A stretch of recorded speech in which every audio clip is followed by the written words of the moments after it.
Hello दोस्तों, good afternoon. स्वागत है आप सबका शिवकृपा क्लासेज पर। दोस्तों, इस वीडियो में हम लोग रेलवे आल एग्जाम्स 2024-25 के लिए जनरल साइंस के सबसे ज़्यादा वेटेज के टॉपिक यानी कि जीव विज्ञान बायोलॉजी को पूरी तरह से कंप्लीट करने वाले हैं। दोस्तों, हम आपको बताना चाहेंगे जीव विज्ञान यानी कि बायोलॉजी को हमने यहाँ पे 5 सेट में पूरी तरह से कवर किया है, जो कि एक ही वीडियो में आपको पूरी तरह से कंप्लीट करवाने वाले हैं। दोस्तों, इस वीडियो में जितने भी कंटेंट, जितने भी फॉर्मेट, जितने भी ट्रेंड में आप लोगों को यहाँ पे पूरी तरह से प्रिपेयर करवाए जाएंगे। अगर आप इसकी प्रिपरेशन अच्छे से रखते हैं तो यकीन कीजिएगा दोस्तों, आपके एग्जाम में आपका स्कोर यहाँ से बेहतर रहेगा। तो चलिए दोस्तों, सीधे टॉपिक की ओर चलते हैं। हम लोग थोड़ा सा सीट को अपने सामने करते हैं, बेसिक से स्टार्ट करेंगे हम लोग। पॉइंट है दोस्तों आपका, जीव विज्ञान यानी कि बायोलॉजी विज्ञान की वह शाखा है जिसके अंतर्गत समस्त सजीवों अर्थात जीवधारियों का विस्तृत अध्ययन किया जाता है। बायोलॉजी शब्द का प्रयोग सर्वप्रथम 1801 में लैमार्क, जो कि फ्रांस के रहने वाले थे, और टेविरेनस, जो कि जर्मनी के रहने वाले थे, इन्होंने किया था। नेक्स्ट, जीव विज्ञान को विज्ञान की एक शाखा के रूप में स्थापित करने के कारण अरस्तु को जीव विज्ञान का जनक यानी कि फादर ऑफ बायोलॉजी कहा जाता है। अरस्तु को जंतु विज्ञान का जनक यानी कि फादर ऑफ जूलॉजी भी कहा जाता है। उन्होंने अपनी पुस्तक हिस्टोरिया एनिमेलियम में लगभग 500 जंतुओं का वर्णन किया। यहाँ से भी दोस्तों आपके एग्जाम्स में डाकली क्वेश्चंस बन जाते हैं। आगे बढ़ेंगे। पॉइंट है आपका, थियोफ्रेस्टस को वनस्पति विज्ञान का जनक यानी कि फादर ऑफ बॉटनी कहा जाता है, जिन्होंने हिस्टोरिया प्लेटेरियम नामक पुस्तक लिखी है। पूरी तरह से आपको प्रिपेयर करके चलने हैं।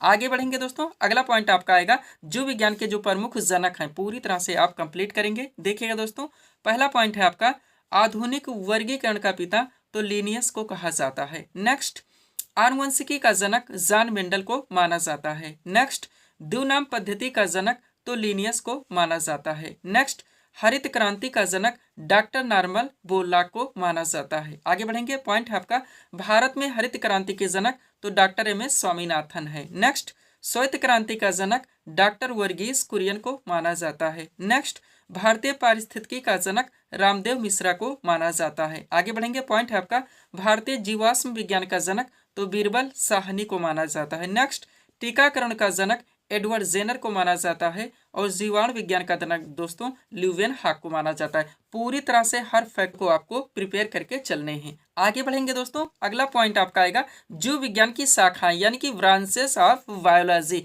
डाकली क्वेश्चंस आपके एग्जाम में बनते हैं हर फॉर्मेट से दोस्तों। आपके पूरे टॉपिक यानी जीव विज्ञान को यहाँ पे कंप्लीट करने का प्रयास किया गया है, ताकि यहाँ से कोई भी क्वेश्चंस किसी भी ट्रेंड से आपके एग्जाम्स में आते हैं, क्वेश्चन आपसे मिस हो दोस्तों, और ना ही एग्जाम में आपको तुक्का लगाना पड़े।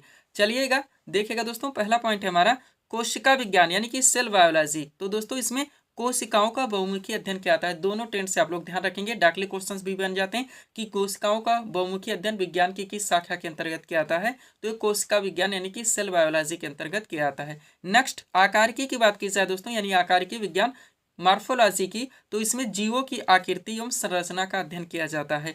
पारिस्थितिकी के अंतर्गत दोस्तों यानी कि इकोलॉजी के अंतर्गत जीवों एवं वातावरण के बीच संबंधों का अध्ययन किया जाता है। आनुवंशिकी की बात की जाए यानी जेनेटिक्स की दोस्तों, तो इसमें जीवों में पाई जाने वाली समानता, विभिन्नता एवं आनुवंशिकता का अध्ययन किया जाता है। एपीकल्चर हजारों बार पूछा गया दोस्तों, तो इसमें मधुमक्खियों के पालन का अध्ययन किया है। और सेरिकल्चर आपका सुपर रहता है दोस्तों, इसमें रेशम के कीड़ों के पालन एवं रेशम निकालने की विधि का अध्ययन किया जाता है। नेक्स्ट, पिसिकल्चर की बात की जाए दोस्तों, तो इसके अंतर्गत मछलियों का अध्ययन किया जाता है। माइकोलॉजी की बात की जाए दोस्तों, तो इसमें कौको यानी फंगी का अध्ययन किया जाता है। और फाइकोलॉजी के अंतर्गत दोस्तों शैवालों यानी कि एलिजी का अध्ययन किया जाता है। डेंड्रोलॉजी के अंतर्गत दोस्तों वृक्षों झाड़ियों का अध्ययन किया जाता है। पूरी तरह से हर फैक्ट को आपको प्रिपेयर करके चलने हैं। आगे बढ़िएगा दोस्तों, अगला पॉइंट आपका क्या है, पुष्प विज्ञान यानी कि एंथोलॉजी की बात की जाए दोस्तों, तो इसमें पुष्पों का अध्ययन किया जाता है। आर्निथोलॉजी के अंतर्गत पक्षियों का अध्ययन किया जाता है। नेक्स्ट, कार्डियोलॉजी की बात की जाए दोस्तों, तो इसके अंतर्गत हृदय की संरचना एवं कार्य का अध्ययन किया जाता है। और न्यूरोलॉजी के अंतर्गत दोस्तों तंत्रिका तंत्र की संरचना एवं कार्य का अध्ययन किया जाता है। आपके एग्जाम में डाकली क्वेश्चंस बनते हैं। सेरोलॉजी की बात की जाए तो इसमें एंटीबॉडी एंटीजन का अध्ययन किया जाता है। सारोलॉजी के अंतर्गत छिपकलियों का अध्ययन किया जाता है। पेडोलॉजी के अंतर्गत दोस्तों विभिन्न तरह के मृदा यानी सॉइल का अध्ययन किया जाता है। और आर्कियोलॉजी के अंतर्गत दोस्तों सर्प विज्ञान का अध्ययन किया जाता है। इस फैक्ट को दोस्तों यानी कि इस टॉपिक को आप लोग यहाँ तक पूरी तरह से प्रिपेयर करके चलेंगे। आगे बढ़ेंगे हम लोग। यहाँ पर दोस्तों हम आप लोगों को थोड़ा सा पीडीएफ के बारे में बताना चाहेंगे, पुनः हम लोग जीव विज्ञान के अगले टॉपिक्स को कंप्लीट करेंगे। ध्यान दीजिएगा दोस्तों, आप लोग एसएससी ऑल एग्जाम्स और रेलवे ऑल एग्जाम्स का ऑल इन वन नया वर्जन कंबाइंड पीडीएफ दोस्तों हमारे द्वारा पूरी तरह से प्रिपेयर कर दिया गया है। कारण यह है दोस्तों, आप लोग जानते हैं आपके एसएससी में भी और रेलवे में भी बहुत सारी वैकेंसीज आपकी लग चुकी है। कई वैकेंसी का आपका टियर 2 है और कई वैकेंसीज का दोस्तों आपका एग्जाम डेट भी लग चुका है। तो अब हम चाहते हैं दोस्तों कि एसएससी और रेलवे के अलग अलग वैकेंसीज के एग्जाम्स के लिए आप लोगों को अलग अलग पीडीएफ लेने की आवश्यकता ना पड़े, इसलिए इसे डिटेल में पूरी तरह से रेडी किया गया है। इस पीडीएफ को बनाने में दोस्तों आपके एसएससी और रेलवे के विभिन्न एग्जाम्स के प्रीवियस ईयर एग्जाम्स के क्वेश्चंस को भी पूरी तरह से एनालाइज किया गया है और वहां से भी दोस्तों मोस्ट क्वेश्चंस को शामिल किया गया है। इसके अलावा दोस्तों आपके क्वेश्चंस के वेटेज को, उनके लेवल को व उनके टेंट को भी पूरी तरह से ध्यान में रखा गया है। इसमें दोस्तों आपका साइंस यानी फिजिक्स, केमिस्ट्री, बायो का पूरा आपका दोस्तों स्टैटिक जीके यानी हिस्ट्री, पॉलिटी, ज्योग्राफी, इकोनॉमिक्स और आपका पूरा मिसलेनियस यानी विविध का भी स्पेशल पीडीएफ आएगा और पूरा आपका दोस्तों करंट का भी स्पेशल पीडीएफ आएगा।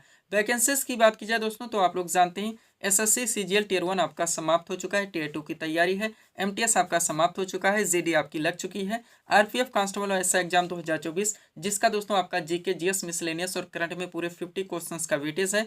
इसके अलावा एएलपी है, टेक्नीशियन है, एनटीपीसी है, ग्रुप डी है।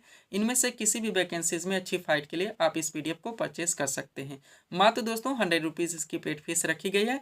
व्हाट्सअप नंबर आप लोगों के सामने जहां पर आप जुड़कर पीडीएफ ले सकते हैं। बढ़ते हैं दोस्तों हम लोग अगले टॉपिक्स की ओर। अब यहाँ पर दोस्तों जीव विज्ञान यानी कि बायोलॉजी के मोस्ट क्वेश्चंस को वन लाइनर क्वेश्चंस के जरिए कलेक्ट किया गया है। आप लोग इनको कॉन्सेंट्रेट होकर सॉल्व करेंगे। एक एक क्वेश्चंस आपके एग्जाम के लिए सुपर हो सकते हैं। पहला क्वेश्चन है आपका, आधुनिक वर्गीकरण के पिता कौन है? तो कैरोलस लिनियस है। हर टेंट से दोस्तों क्वेश्चंस को प्रिपेयर करवाया गया है। नेक्स्ट, लिनियस ने जीवधारियों को कितने भागों में बांटा है? तो 2 भागों में। नेक्स्ट, सर्पों के विषय में जानकारी प्राप्त करना कहलाता है? तो सर्पेटोलॉजी कहलाता है। नेक्स्ट, श्वेत क्रांति का जनक किसे कहा जाता है? तो डॉक्टर वर्गीस कुरियन को कहा जाता है। आगे बढ़ेंगे, भारतीय जीवाश्म विज्ञान का जनक किसे कहा जाता है? तो बीरबल साहनी को कहा जाता है। नेक्स्ट, जेनेटिक्स निम्न में से किसका अध्ययन है? तो आनुवंशिकता और विवरण का। नेक्स्ट, पत्तियों का हरा रंग प्रदान करता है? तो क्लोरोप्लास्ट है। नेक्स्ट, कोशिका भित्ति कहाँ पाई जाती है? तो पादप कोशिका में। कोशिका शब्द का प्रयोग सर्वप्रथम किसने किया था? तो रॉबर्ट हुक ने। और जीवन की मूलभूत इकाई यानी कि यूनिट क्या है? तो कोशिका है। जितने भी ट्रेंड से दोस्तों क्वेश्चंस बन सकते हैं, हर ट्रेंड से दोस्तों यहाँ पे क्वेश्चंस को पूरी तरह से प्रिपेयर किया गया है। आगे बढ़ेंगे, अगला क्वेश्चन है आपका, केला किस विटामिन का एक अच्छा स्रोत है? तो विटामिन बी का। नेक्स्ट, भोजन से प्राप्त ऊर्जा को कैसे मापा जाता है? तो कैलोरी में। आगे बढ़ेंगे, यूरिया का निर्माण कहाँ होता है? तो यकृत में। और किडनी की संरचनात्मक इकाई क्या है? तो नेफ्रॉन है। नेक्स्ट, मानव शरीर में खून की शुद्धिकरण की प्रक्रिया को कहते हैं? तो डायलिसिस कहा जाता है। नेक्स्ट, कौन से रोग के उपचार में डायलिसिस किया जाता है? तो गुर्दे की खराबी में। आगे बढ़ेंगे, मूत्र का पीला रंग किसकी मौजूदगी के कारण होता है? तो यूरोक्रोम के। आगे बढ़ेंगे, नेक्स्ट, यूरिया किसके द्वारा रक्त से पृथक किया जाता है? तो गुर्दा के द्वारा।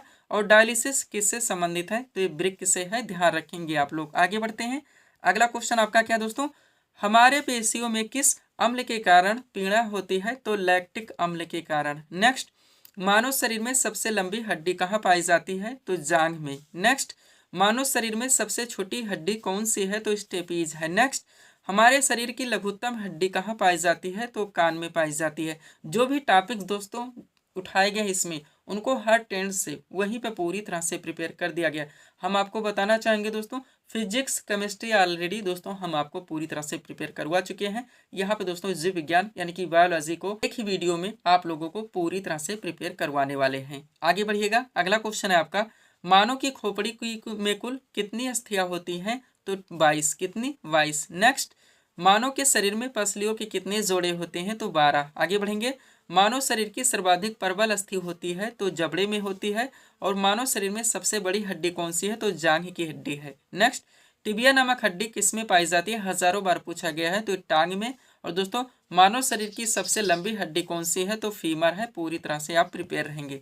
आगे बढ़ेंगे दोस्तों, अगला क्वेश्चन आपका क्या है, देखिएगा। सबसे पहले इसमें डेड डैश कर दिया गया है, फिर दिया गया है आनुवंशिक सामग्री के वाहक हैं? तो जीन है। नेक्स्ट, यौन प्रजनन में माता पिता का योगदान होता है?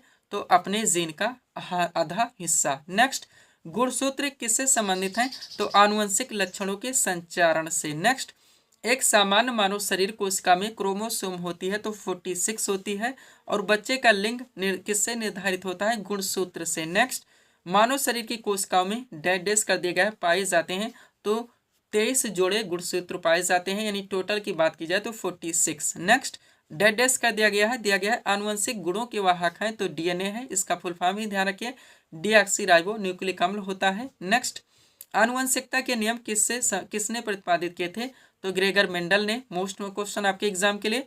और मेंडल के आनुवंशिकता का सिद्धांत किस पर आधारित है? तो लैंगिक जनन पर आधारित है, ध्यान रखेंगे आप लोग। आगे बढ़ते दोस्तों, पीडीएफ के बारे में हम आपको ऑलरेडी बता चुके हैं।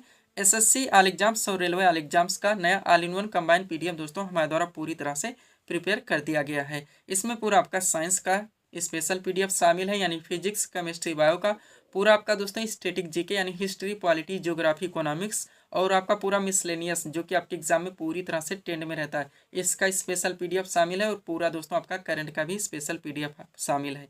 इसके अलावा हम आपको बताना चाहेंगे दोस्तों, बिहार एसएससी 10+2 जो 2023 की वैकेंसी थी जिसका एग्जाम अभी तक नहीं हो पाया है, इसका भी नया वर्जन पीडीएफ हमारे द्वारा प्रिपेयर किया गया है। और यूपी ट्रिपल एससी से जुड़े विभिन्न वैकेंसीज के जीके जीएस व यूपी स्पेशल में स्टैटिक व करंट के दोस्तों पीडीएफ भी हमारे द्वारा प्रिपेयर किए गए हैं। बढ़ेंगे दोस्तों हम लोग अगले टॉपिक्स की ओर। जीव विज्ञान यानी कि बायोलॉजी के अगले टॉपिक में दोस्तों हम लोग पारिस्थितिकी यानी कि इकोलॉजी को पूरी तरह से कंप्लीट करने वाले हैं। थोड़ा सा दोस्तों आप लोग बेसिक देखिएगा, पुनः इस टॉपिक को हम लोग वन लाइनर क्वेश्चंस के जरिए पूरी तरह से कंप्लीट करेंगे। पॉइंट है दोस्तों आपका, पारिस्थितिकी के अंतर्गत जीव तथा वातावरण के बीच पारस्परिक संबंधों का अध्ययन किया जाता है। पारिस्थितिकी शब्द का प्रयोग सर्वप्रथम 1868 में रिटर ने किया था, ध्यान रखेंगे। नेक्स्ट, पारिस्थितिकी के बारे में सर्वप्रथम विस्तृत जानकारी देने वाले वैज्ञानिक एर्नस्ट हैकल हैं, इसलिए इन्हें फादर ऑफ इकोलॉजी कहा जाता है। नेक्स्ट, इकोलॉजी की इकाई को इकोसिस्टम कहा जाता है और इकोसिस्टम शब्द का प्रयोग सर्वप्रथम दोस्तों एजी टांसले ने किया था, हजारों बार पूछा गया, ध्यान रखेंगे आप लोग। आगे बढ़ते हैं दोस्तों, अब यहाँ से एक एक क्वेश्चन आप लोग कॉन्सेंट्रेट होकर सॉल्व करेंगे। पहला क्वेश्चन है आपका, रेड डाटा बुक, नाम सुने होंगे, इसे लाल सूची भी कहा जाता है। क्या है दोस्तों ये? तो संकटग्रस्त पशुओं, पेड़ों इत्यादि का विस्तृत दस्तावेज है। नेक्स्ट, क्योटो प्रोटोकॉल का भी नाम आप लोग सुने होंगे, किस वर्ष में प्रभावित हुआ था? 2005 में। नेक्स्ट, विश्व वेटलैंड दिवस किस तिथि को मनाया जाता है? 2 फरवरी को। और भारत का पर्यावरण संरक्षण अधिनियम किस वर्ष पारित किया गया था? करेक्ट आंसर होगा 1986 में। दोस्तों यहाँ पे आपके बायोलॉजी के जो भी टॉपिक्स उठाए जा रहे हैं A to Z यानी बेसिक स्टैटिक से जोड़कर सब कुछ पूरी तरह से कंप्लीट करवाया जा रहा है, ताकि दोस्तों ये वीडियो को आपके एग्जाम में पूरी तरह से सक्सेसफुल बनाया जा सके। नेक्स्ट, 2015 में संयुक्त राष्ट्र जलवायु परिवर्तन सम्मेलन कहाँ हुआ था? तो पेरिस फ्रांस में। नेक्स्ट, विश्व पर्यावरण दिवस कब मनाया जाता है? 5 जून को। एनजीटी का पूरा नाम तो नेशनल ग्रीन ट्रिब्यूनल होता है, यानी कि राष्ट्रीय हरित प्राधिकरण, ध्यान रखेंगे। पारिस्थितिकी तंत्र के 2 घटक कौन से हैं दोस्तों? तो जैविक और अजैविक। मोस्ट क्वेश्चन आपका यहाँ से निकलता है। आगे बढ़ेंगे दोस्तों, अगला क्वेश्चन आपका क्या है, किसी पारिस्थितिक तंत्र में ऊर्जा का प्रवाह के बारे में कौन सी श्रृंखला सही है? तो इसमें सबसे पहले उत्पादक आता है, आप लोग जानते हैं, उसके बाद में उपभोक्ता आता है और लास्ट में दोस्तों अपघटक आता है। नेक्स्ट, जब हम बकरी का मांस खाते हैं तो हम क्या दोस्तों? तो द्वितीयक उपभोक्ता है। नेक्स्ट, पारिस्थितिक तंत्र में तत्वों के चक्रण को क्या कहते हैं? तो जैव भू रासायनिक चक्र कहा जाता है। आगे बढ़ेंगे, पारिस्थितिकी निम्न में से किनके बीच पारस्परिक संबंधों का अध्ययन है? तो जीव और वातावरण के बीच। आगे बढ़ेंगे, मॉन्ट्रियल सलेक यानी कि मॉन्ट्रियल प्रोटोकॉल नाम सुने होंगे, का लक्ष्य क्या है दोस्तों? तो ओजोन अवक्षय तत्वों को कम करना। और ये खाद्य श्रृंखला में इनमें से किसकी आबादी सबसे अधिक होती है? तो सबसे ज्यादा उत्पादक होता है, उससे कम अपघटक दोस्तों उपभोक्ता होता है और सबसे कम दोस्तों अपघटक होता है, ध्यान रखेंगे। आगे बढ़ेंगे, अगला क्वेश्चन आपका क्या है, पृथ्वी का सर्वाधिक बृहद पारिस्थितिक तंत्र निम्न में से कौन सा है दोस्तों? जो जैवमंडल है। नेक्स्ट, एक घास स्थलीय पारिस्थितिकी तंत्र के खाद्य श्रृंखला में विभिन्न घटकों का सही क्रम है।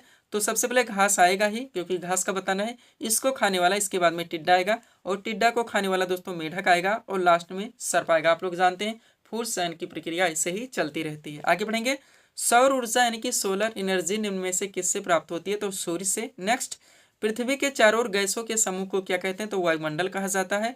और शुष्क हवा में नाइट्रोजन की मात्रा कितनी होती है? 78%, ध्यान रखेंगे। सबसे ज्यादा वेटेज इसी का है। इसके बाद में वातावरण में सर्वाधिक प्रतिशत किसका है? तो दूसरे नंबर दोस्तों सबसे पहले नाइट्रोजन का है और कितना है? 78%, ध्यान रखेंगे आप लोग। अगला क्वेश्चन है आपका, हवा में जिस गैस की मात्रा सबसे अधिक है वह है तो नाइट्रोजन है। हर ट्रेंड से प्रिपेयर करवा दिया गया। तो वायुमंडल में सबसे ज्यादा नाइट्रोजन होता है दोस्तों और इसका परसेंटेज कितना है? तो 78%। नेक्स्ट, किसके नेतृत्व में चिपको आंदोलन को बल मिला था? तो सुंदरलाल बहुगुणा के। नेक्स्ट, खाद्य श्रृंखला में ऊर्जा का प्रवाह होता है तो एक दिशीय होता है। पारतंत्र में ऊर्जा का प्राथमिक स्रोत है तो सूर्य का प्रकाश है। हवा में उपस्थित ऑक्सीजन का प्रतिशत है लगभग तो 21%, यानी सेकंड पे यही आता है। पहले पे दोस्तों नाइट्रोजन आता है 78% और सेकंड पे दोस्तों ऑक्सीजन आता है 21%। देखिएगा अलग ट्रेंड से अभी क्वेश्चन को डाल के दोस्तों पुनः प्रिपेयर करवा दिया गया है। क्वेश्चन अगला देखेंगे, ओजोन परत सूर्य से आने वाली किन किरणों को रोकती है तो पराबैंगनी किरणों को। और दोस्तों वायुमंडल में 99% भाग पर किन दो गैसों का विस्तार है तो नाइट्रोजन और ऑक्सीजन। एक का 78%, दूसरे का दोस्तों 21%। आगे बढ़िएगा, अगला क्वेश्चन आपका क्या है, सीएनजी का पूरा नाम क्या दोस्तों तो कंप्रेस्ड नेचुरल गैस होता है। नेक्स्ट, वायुमंडल में नाइट्रोजन गैस की मात्रा कितने तो 78.08%। सीएनजी का ईंधन के रूप में किस में प्रयोग होता है तो वाहनों एवं उद्योगों में। ध्यान रखेंगे आप लोग। पीडीएफ के लिए हमारा व्हाट्सअप नंबर लगा हुआ है। चलते हैं दोस्तों हम लोग अगले टॉपिक्स की ओर। बायोलॉजी का अगला टॉपिक दोस्तों आपका विटामिन से लगा हुआ। देखिएगा सुपर क्वेश्चंस आपके एग्जाम में निकलते हैं। सबसे पहले क्वेश्चन लगाया गया है उसको सॉल्व किया गया है। पुनः दोस्तों विटामिन से रिलेटेड जितने भी क्वेश्चंस बन सकते हैं सबको पूरी तरह से कंप्लीट किया गया है। क्वेश्चन क्या है आपका, विटामिन डी का रासायनिक नाम क्या है। करेक्ट आंसर होगा कैल्सीफेरॉल। अब चलिए एक एक क्वेश्चन आप लोग कॉन्सेंट्रेट होकर सॉल्व कीजिए। पहला है, मछली के लीवर ऑयल में डेड कर दिया गया है प्रचुर मात्रा में होता है तो विटामिन डी है। नेक्स्ट, घाव को भरने में सहायक विटामिन है तो विटामिन सी है। आगे बढ़िएगा, खट्टे फलों का एक समृद्ध स्रोत माना जाता है तो विटामिन सी है। कौन कौन से विटामिन जल में घुलनशील है तो विटामिन बी और सी। और कौन कौन से दोस्तों विटामिन वसा में घुलनशील है तो विटामिन ए डी ई के। पूरी तरह से आपको प्रिपेयर करके चलने हैं। अभी सीट को दोस्तों आपको अच्छे से प्रिपेयर करने हैं। ध्यान दीजिएगा, जिसमें सबसे पहले विटामिन के नाम दिए गए हैं, उसके बाद में उनके रासायनिक नाम दिए गए हैं जहाँ से आपके एग्जाम में ज़्यादा क्वेश्चन बनते हैं। और कौन सी विटामिन की कमी से इनमें से कौन सा रोग हो सकता है ये भी पूरी तरह से मेंशन कर दिया गया है। चलिए शुरू करते हैं हम लोग। बात की जाए विटामिन ए की, इसका रासायनिक नाम रेटिनॉल होता है। इसकी कमी से रतौंधी और संक्रमणों का खतरा जैसे रोग हो सकते हैं। विटामिन बी1 की बात की जाए इसका रासायनिक नाम थायमिन होता है। इसकी कमी से बेरी होता है। विटामिन बी2 की बात की जाए इसका रासायनिक नाम राइबोफ्लेविन होता है। इसकी कमी से कलोसिस होता है। विटामिन बी5 की बात की जाए दोस्तों इसका रासायनिक नाम निकोटिनामाइड होता है। इसकी कमी से पीलाग्रा नामक रोग होता है। आगे बढ़िएगा, विटामिन बी12 जिसका रासायनिक नाम साइनोकोबालामिन होता है। इसकी कमी से प्रवासी आरक्तता होती है। नेक्स्ट, विटामिन सी की बात की जाए इसका रासायनिक नाम एस्कॉर्बिक एसिड होता है। इसकी कमी से अस्कर्बी और मसूड़े का फूलना जैसे रोग हो सकते हैं। और विटामिन डी जिसका रासायनिक नाम कैल्सीफेरॉल होता है, इसकी कमी से रिकेट्स होता है यानी कि कुपोषण। आगे बढ़ेंगे, अगला क्या दोस्तों आपका विटामिन ई जिसका रासायनिक नाम टोकोफेरॉल होता है। इसकी कमी से जनन शक्ति का कम होना। और विटामिन के जिसका रासायनिक नाम फिलोक्विनोन होता है। इसकी कमी से रक्त का थक्का न बनना। आप लोग जानते हैं डायरेक्टली आपके एग्जाम से क्वेश्चंस बनते हैं। इस टॉपिक को आपको यहाँ तक पूरी तरह से प्रिपेयर रखने हैं। बढ़ेंगे दोस्तों हम लोग जीव विज्ञान के अगले टॉपिक की ओर। अगला टॉपिक आपका है क्या है दोस्तों, ग्रंथि यानी कि ग्लैंड से उठाया गया है। मोस्ट ऑफ क्वेश्चंस भी दोस्तों यहाँ से भी आपके एग्जाम के लिए निकलते हैं। चलिए शुरू करते हैं। पहला क्वेश्चन है आपका, गाय और भैंस के थनों में दूध उतारने के लिए किस हार्मोन की सुई लगाई जाती है तो ऑक्सीटोसिन की। नेक्स्ट, थायरॉक्सिन क्या है तो एक प्रकार का हार्मोन है। नेक्स्ट, आपातकालीन स्थिति के दौरान कौन सा हार्मोन उत्सर्जित होता है तो एड्रेनलिन है। और आयोडीन युक्त नमक उपयोगी होता है क्योंकि यह दोस्तों थायराइड ग्रंथि का नियंत्रण करता है। आयोडीन युक्त हार्मोन होता है थायरॉक्सिन। कौन सा हार्मोन रक्त शर्करा को बहुत कम होने से बचाता है तो ग्लूकोजन है। और थायराइड ग्रंथि शरीर के किस भाग में उपस्थित स्थित होती है तो गला में। मानव शरीर में इंसुलिन का उत्पादन कहाँ होता है तो अग्नाशय में होता है। इंसुलिन द्वारा किस बीमारी का उपचार किया जाता है मधुमेह का। और डेडेस करके दिया गया है, ग्रंथि को मास्टर ग्रंथि कहता है तो कौन सी ग्रंथि है पिट्यूटरी। ध्यान रखेंगे आप लोग। पीडीएफ के लिए दोस्तों ये हमारा व्हाट्सअप नंबर लगा हुआ है। बढ़ेंगे दोस्तों अगले टॉपिक्स की ओर। जीव विज्ञान यानी कि बायोलॉजी के अगले टॉपिक में दोस्तों आप लोग प्रमुख आविष्कार एवं उनके आविष्कारक को पूरी तरह से कंप्लीट करेंगे। आप जानते दोस्तों आपके एग्जाम्स में यहाँ से भी डायरेक्टली क्वेश्चंस बनते हैं। तो चलिए दोस्तों देखिएगा, एक तरफ खोज एवं आविष्कार के नाम दिए गए हैं, दूसरी तरफ खोजकर्ता एवं आविष्कारक के नाम दिए गए। स्टार्ट करते हैं दोस्तों हम लोग। बात की जाए रक्त परिवहन या रक्त संचरण की तो इसकी खोज विलियम हार्वे के द्वारा की गई थी। इंसुलिन का टीका आपका मोस्ट इंपॉर्टेंट जिसकी खोज एफ वाइटिंग ने की थी। नेक्स्ट, हृदय परिवर्तन की बात की जाए तो इसकी खोज डॉक्टर क्रिश्चियन बर्नार्ड ने की थी। हाइजे का टीका जिसकी खोज रॉबर्ट कोच ने की थी। डीडीटी मोस्ट इंपॉर्टेंट जिसकी खोज दोस्तों डॉक्टर पॉल मूलर ने की थी। पूरी तरह से आप प्रिपेयर रहेंगे। आगे बढ़िएगा, अगला आपका क्या दोस्तों बेरी की चिकित्सा जिसकी खोज आइजक मेन ने की थी। डीएनए की खोज दोस्तों जेम्स वाटसन तथा क्रिक ने की थी। जेनेटिक कोड की खोज हरगोविंद खुराना ने की थी। बैक्टीरिया की खोज ल्यूवियन हाक ने की थी। पेंसिलिन की खोज सर अलेक्जेंडर फ्लेमिंग ने की थी। रक्त समूह की खोज कार्ल लैंडस्टीनर ने की थी। होम्योपैथी के जनक दोस्तों हैनीमैन माने जाते हैं। विटामिन की खोज फंक ने की थी। आगे बढ़ेंगे, अगला पॉइंट आपका क्या दोस्तों, विटामिन ए। अब विटामिन के अंतर्गत जितने भी है दोस्तों उनको देखेंगे। तो विटामिन ए जिसकी खोज मैककोलन एवं एम डेविस ने की थी। विटामिन बी की खोज केवल मैककोलन ने की थी। विटामिन सी की खोज एफ होल्स ने की थी। और विटामिन की डी की खोज दोस्तों केवल मैककोलन ने की थी। चेचक का टीका जिसकी खोज एडवर्ड जेनर ने की थी। टीबी की चिकित्सा की खोज दोस्तों रॉबर्ट कोच ने की थी। ध्यान रखेंगे आप लोग। आगे बढ़ते हैं, अगला आपका क्या दोस्तों, हाइड्रोफोबिया की चिकित्सा जिसकी खोज लुई पास्चर ने की थी। मलेरिया की चिकित्सा की खोज डॉक्टर रोनाल्ड रास ने की थी।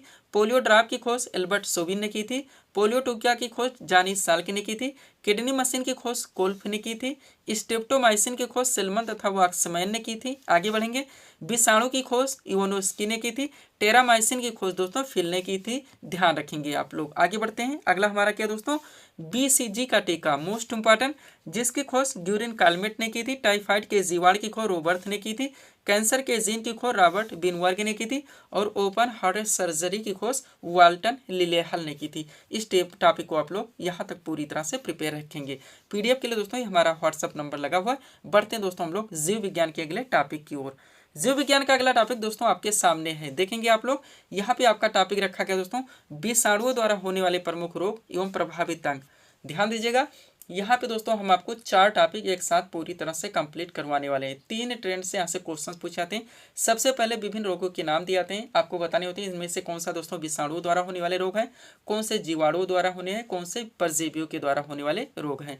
दूसरा क्वेश्चन आपका बनता है दोस्तों, जैसे रोगों के नाम दिए जाते हैं, पोलियो रोग हो गया, छोटी माता रोग हो गया या चेचक रोग, इससे शरीर का कौन सा अंग प्रभावित होता है। और उन विषाणुओं के नाम, जीवाणुओं के नाम या दोस्तों परजीवियों के नाम भी यहाँ पे पूरी तरह से मेंशन किए गए हैं। और चौथा जो आपका टॉपिक है दोस्तों, कौन से कीटों जंतुओं के काटने से कौन से रोग हो सकते हैं। जैसे पूछा था दोस्तों कि सीसी मक्खी के काटने से कौन सा रोग होता है। तो ये चारों टॉपिक दोस्तों क्रम से पूरी तरह से लगाए गए हैं। 100% परफेक्ट सीट आपके सामने है, अच्छे से आपको प्रिपेयर करके चलने हैं। चलिए शुरू करते हैं। सबसे पहले हम लोग कवर करेंगे विषाणु द्वारा जितने भी रोग होते हैं और प्रभावित अंग। देखिएगा, सबसे पहले रोगों के नाम दिए गए हैं, फिर प्रभावित अंग दिया गया है और फिर उनके विषाणु के नाम भी मेंशन कर दिए गए हैं। बात की जाए दोस्तों एड्स यानी कि इसके द्वारा शरीर का कौन सा अंग प्रभावित होता है, वो प्रतिरक्षा प्रणाली है। और दोस्तों इसके विषाणु का नाम HIV है, ध्यान रखेंगे। डेंगू ज्वर की बात की जाए दोस्तों तो इससे शरीर का यानी कि संपूर्ण शरीर प्रभावित होता है डेंगू ज्वर होने से, और इसके विषाणु का नाम आब्रो विषाणु होता है। पोलियो नामक रोग से दोस्तों ध्यान दीजिएगा, गला भी प्रभावित होता है, रीढ़ भी होती है, नाड़ी भी होता है, और इसके विषाणु का नाम एंट्रो विषाणु है। चेचक नामक रोग से संपूर्ण शरीर प्रभावित होता है, इसके विषाणु का नाम वेरियोला विषाणु है। छोटी माता नामक रोग से भी संपूर्ण शरीर प्रभावित होता है और इसके विषाणु का नाम दोस्तों वारिसेला विषाणु है। 100% आपको इन सभी दोस्तों कंटेंट को प्रिपेयर करके चलने हैं। अगला आपका खसरा रोग से भी दोस्तों संपूर्ण शरीर प्रभावित होता है, इसके विषाणु का नाम पैरेक्सो विषाणु है। हेपेटाइटिस या पीलिया मोस्ट इंपॉर्टेंट, इससे शरीर का यकृत प्रभावित होता है, इसके विषाणु का नाम हेपेटाइटिस ABCD या ई विषाणु होता है। रेबीज नामक रोग से तंत्रिका तंत्र प्रभावित होती है, इसके विषाणु का नाम रैबिडो विषाणु होता है। और हर्पीस नामक विषाणु से दोस्तों त्वचा प्रभावित होता है, यानी कि हर्पीस नामक रोग से त्वचा प्रभावित होता है और इसके विषाणु का नाम हर्पीस विषाणु है। ये आपके थे दोस्तों विषाणु द्वारा जितने भी रोग होते हैं प्रभावित अंग और उन विषाणुओं के नाम। चलिएगा अगले टॉपिक और चलते हैं। अगला टॉपिक आपका है दोस्तों जीवाणु द्वारा जितने भी रोग होते हैं पर दोस्तों और प्रभावित अंग और उन जीवाणु के नाम आप लोग पूरी तरह से कंप्लीट करेंगे। देखिएगा, सबसे पहले रोगों के नाम दिए गए हैं, फिर प्रभावित अंग दिया गया है और फिर उन जीवाणु के नाम दिए गए। बात की जाए दोस्तों टिटनेस की, तो इससे शरीर का कौन सा प्रभावित होता है, तंत्रिका तंत्र होता है और इसके जीवाणु का नाम क्लोस्ट्रीडियम टिटैनी होता है। हैजा नामक रोग से आंख प्रभावित होता है, इसके जीवाणु का नाम विवियो कैलेरी होता है। टाइफाइड नामक रोग से आंख प्रभावित होती है, इसके जीवाणु का नाम साल्मोनेला टाइफी होता है। क्षय रोग जिसे टीबी कहा जाता है, इसे फेफड़ा प्रभावित होता है, इसके जीवाणु का नाम माइक्रोबैक्टीरियम ट्यूबरकुलोसिस होता है। डिप्थीरिया नामक रोग से दोस्तों श्वास नली प्रभावित होती है, इसके जीवाणु का नाम कोरोनी बैक्टीरियम डिप्थीरी होता है। पूरी तरह से आप प्रिपेयर रहेंगे। आगे बढ़िएगा, अगला आपका क्या दोस्तों प्लेग नामक रोग से फेफड़ा प्रभावित होता है, इसके जीवाणु का नाम पास्चुरेला पेस्टिस या आर्सेनिया होता है। काली खांसी से दोस्तों श्वसन तंत्र प्रभावित होता है। इसके जीवाणु का नाम बोर्डिटेल्ला पेस्टिस होता है। निमोनिया नामक रोग से फेफड़ा प्रभावित होता है। इसके जीवाणु का नाम स्ट्रेप्टोकोकस न्यूमोनी होता है। कुष्ठ नामक रोग से दोस्तों तंत्रिका तंत्र त्वचा प्रभावित होती है। इसके जीवाणु का नाम माइकोबैक्टीरिया लेप्री होता है। गोनोरिया नामक रोग से मूत्रमार्ग प्रभावित होता है। इसके जीवाणु का नाम निसेरिया गोनोरी होता है। और सिफिलिस नामक रोग से दोस्तों जननांग प्रभावित होता है। इसके जीवाणु का नाम टिपोनिया होता है। ये थे दोस्तों आपके जीवाणु द्वारा जितने रोग होते हैं और प्रभावित अंग और उन जीवाणु के नाम पूरी तरह से आपको कंप्लीट रखने हैं। आगे बढ़िएगा। अब अगला आता है दोस्तों आपका परजीवियों द्वारा जितने रोग होते हैं उन परजीवियों के नाम और प्रभावित अंग। चलिए देखिएगा, सबसे पहले रोगों के नाम दिए गए हैं, फिर प्रभावित अंग दिया गया है, फिर परजीवी का नाम दिया गया है। बात की जाए मलेरिया नामक रोग से दोस्तों तो प्लीहा भी प्रभावित होता है, यकृत भी होता है और आरबीसी यानी कि रेड ब्लड सेल से भी प्रभावित होता है और इसके परजीवी का नाम प्लाज्मोडियम होता है। पायरिया नामक रोग से मसूड़ा प्रभावित होता है। इसके परजीवी का नाम एंड अमीबा जिंजेबेलिस होता है। निद्रा नामक रोग से मस्तिष्क प्रभावित होता है। इसके परजीवी का नाम ट्रिप्योनोसोमा होता है। पेचिस नामक रोग से आंत प्रभावित होती है। इसके परजीवी के नाम एंड अमीबा हिस्टोलिटिका होता है। और कालाजार नामक रोग से दोस्तों अस्थि मज्जा प्रभावित होती है। इसके परजीवी का नाम बालू मक्खी होता है। यहाँ तक इसको भी आप लोगों को पूरी तरह से प्रिपेयर रखने हैं।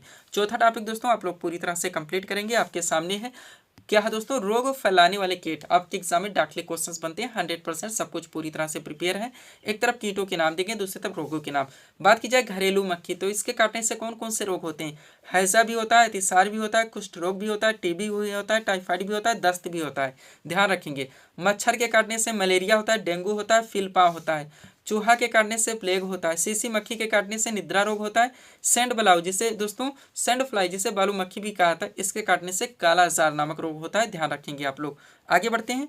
अगला आपका क्या दोस्तों, खटमल जिसके काटने से बुखार होता है और कुष्ठ रोग होता है। लास्ट आपका जू जिसके काटने से ट्रेंच बुखार होता है। पूरी तरह से आप प्रिपेयर रहेंगे। सब्सक्राइब करें दोस्तों आप हमारे स्टडी चैनल शिवकृपा क्लासेज को इसी तरह के वीडियोस के लिए। बढ़ते हैं दोस्तों हम लोग अगले टॉपिक्स की ओर।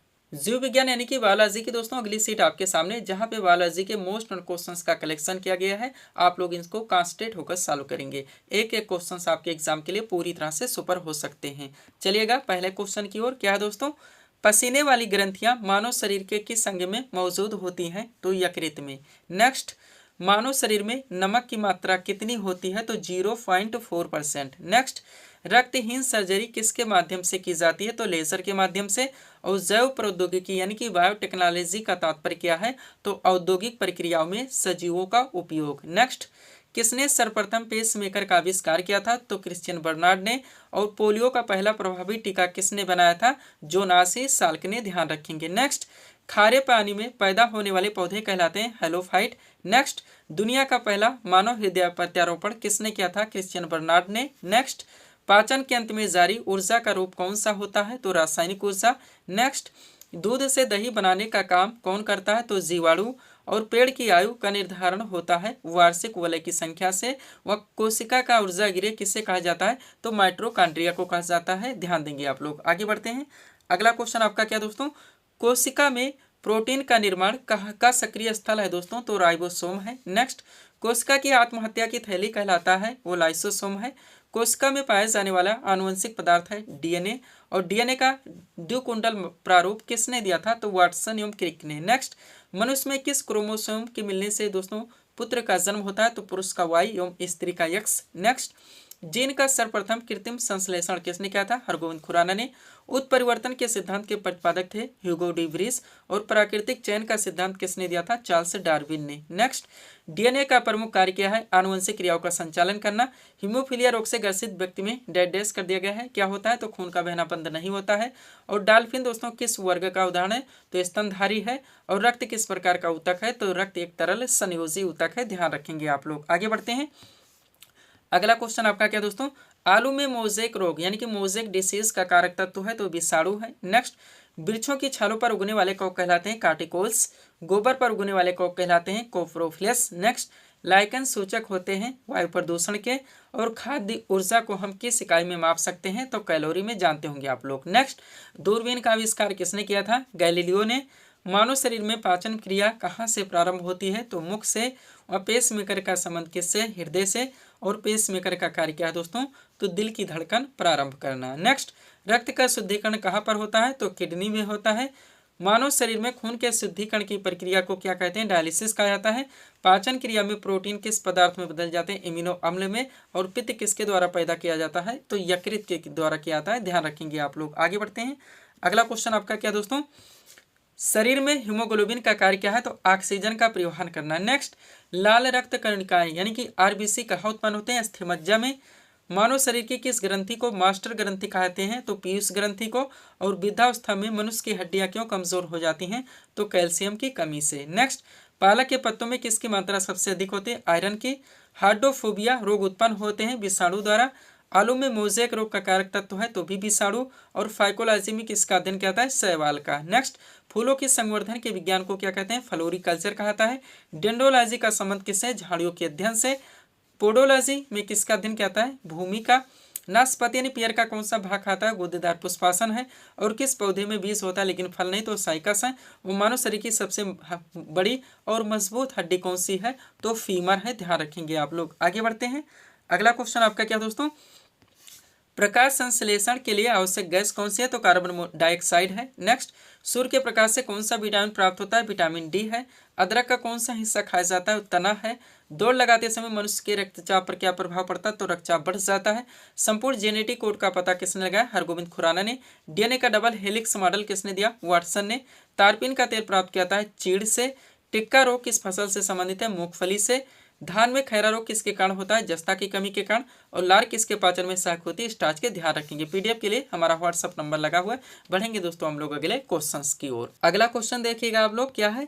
टिक्का रोग किस फसल से संबंधित है? करेक्ट आंसर होगा मूंगफली से। नेक्स्ट, रेड राट रोग किस फसल से संबंधित है? तो यह गन्ना से है। नेक्स्ट, अंगूर लता किस फसल की प्रजाति है? तो टमाटर की है। और कुफरी चमत्कार किस फसल की प्रमुख प्रजाति है? तो आलू की है। नेक्स्ट, भारत में सबसे ज्यादा उत्पादन किस फसल का होता है? तो धान का होता है। भारत में धान की सबसे अधिक खेती किस राज्य में होती है? तो पश्चिम बंगाल में। और गन्ना का दोस्तों लाल सड़न रोग किसके कारण होता है? तो ये फफूंदी के कारण होता है। नेक्स्ट, हाइड्रोपोनिक्स क्या है? तो बिना मृदा के पौधों की खेती है। फूल गोभी यानी कॉलीफ्लावर का कौन सा भाग खाया जाता है? तो पुष्पक्रम है। नेक्स्ट, ट्रक फार्मिंग क्या है? तो व्यापारिक स्तर पर सब्जियों की खेती है। पकने पर टमाटर का रंग किसकी उपस्थिति के कारण लाल हो जाता है? तो लाइकोपिन की, ध्यान रखेंगे। नारियल का खाने योग्य भाग होता है तो भ्रूणपोष है। और लीची फल का खाने योग्य भाग होता है तो एरिल है, ध्यान रखेंगे आप लोग। आगे बढ़ते हैं दोस्तों। अगला क्वेश्चन हमारा क्या है? नाशपाती यानी कि पियर का कौन सा भाग खाया जाता है? तो गुद्देदार पुष्पासन है। पौधे के किस भाग से काफी प्राप्त होती है? बीजों से। और कुनको दोस्तों कुनैन प्राप्त होता है सिनकोना की छाल से, ध्यान रखेंगे आप लोग। बढ़ते हैं हम लोग अगले क्वेश्चन की ओर। अगला क्वेश्चन है आपका, दालचीनी पेड़ के किस भाग से प्राप्त होती है? छाल से। नेक्स्ट, तारपीन का तेल प्राप्त किया जाता है? चीड़ से। अफीम पौधे के किस भाग से प्राप्त होती है? फूल से। और पौधे में दोस्तों वाष्पोत्सर्जन की क्रिया किसमें होती है? तो पत्तियों से होती है। नेक्स्ट, प्राकृतिक वर्ण का सिद्धांत दोस्तों का प्रतिपादन किसने किया था? डार्विन ने। और वंशागत के नियमों के अध्ययन को क्या कहते हैं? तो आनुवंशिकी कहा जाता है। नेक्स्ट, जनसंख्या के अध्ययन क्या कहलाता है? डेमोग्राफी। विकास का सिद्धांत किसके द्वारा दिया गया था? चार्ल्स डार्विन के द्वारा। रेबीज के टीके की खोज किसने की थी? लुई पास्चर ने। नेचुरल सिलेक्शन का सिद्धांत किसने दिया था? चार्ल्स डार्विन ने। नेक्स्ट, मनुष्य के शरीर में सबसे लंबी कोशिका कौन सी होती है? तंत्रिका कोशिका। डीएनए का डबल हेलिक्स मॉडल किसने दिया था? वाटसन ने। जो विकास को सर्वप्रथम किसने समझाया था? तो लैमार्क ने, ध्यान रखेंगे आप लोग। अगले क्वेश्चन की ओर चलते हैं। अगला क्वेश्चन आपका क्या है? उत्परिवर्तन यानी कि म्यूटेशन के सिद्धांत के जन्मदाता थे तो डी विरीज थे, ध्यान रखेंगे। नेक्स्ट, प्रवाल यानी कि कोरल्स क्या है? तो एक समुद्री जीव है। रेशम के कीड़े पालने को कहते हैं सेरिकल्चर। पित्त यानी बाइल कहाँ पर जमा होता है? पित्ताशय में। पेसमेकर का संबंध किससे? हृदय से। पेसमेकर का कार्य क्या है? तो दिल की धड़कन प्रारंभ करना है। नेक्स्ट, रक्त का शुद्धिकरण कहाँ पर होता है? किडनी में। रक्त में लाल रंग किसके कारण होता है? हीमोग्लोबिन के। हीमोग्लोबिन का कार्य क्या है दोस्तों? तो ऑक्सीजन का परिवहन करना। नेक्स्ट, मानव शरीर में लाल रक्त कण का निर्माण कहाँ होता है? अस्थिमज्जा में। और सफेद रक्त कण यानी कि WBC का प्रमुख कार्य है तो दोस्तों रोग प्रतिरोधक क्षमता धारण करना, ध्यान रखेंगे। अगला क्वेश्चन आपका क्या है? कौन सा रक्त समूह सर्वग्राही? तो ये भी। और कौन सा रक्त वर्ग सर्वदाता है? वो O है। सेरेब्रम किससे संबंधित है? मस्तिष्क से। और एलिजा परीक्षण किस रोग की पहचान के लिए की जाती है? तो एड्स की पहचान के लिए की जाती है, ध्यान रखेंगे आप लोग। बढ़ते हैं अगले क्वेश्चन की ओर। क्या है दोस्तों अगला क्वेश्चन आपका? जिन शब्द का सर्वप्रथम प्रयोग किसने किया था? जोहानसन को। आलू का खाने योग्य भाग कौन सा होता है? वो तना है। हाइड्रोफोबिया रोग किसके द्वारा उत्पन्न होता है? विषाणु के द्वारा। डायनासोर थे मेसोजोइक सरीसृप। एनीमिया रोग किसकी कमी से होता है? आयरन की कमी से। वायु प्रदूषण में सर्वाधिक हानिकारक गैस है कार्बन मोनोऑक्साइड। और पीलिया रोग में शरीर का कौन सा अंग प्रभावित होता है दोस्तों? तो यकृत है, ध्यान रखेंगे आप लोग। तो दोस्तों वीडियो आपका थोड़ा सा लंबा खिंच रहा है, तो अदर टॉपिक्स को दोस्तों हम लोग अगले वीडियोस में पूरी तरह से कंप्लीट करेंगे। तो मिलते हैं दोस्तों आपको हम अपने अगले वीडियोस में। Thanks for watching.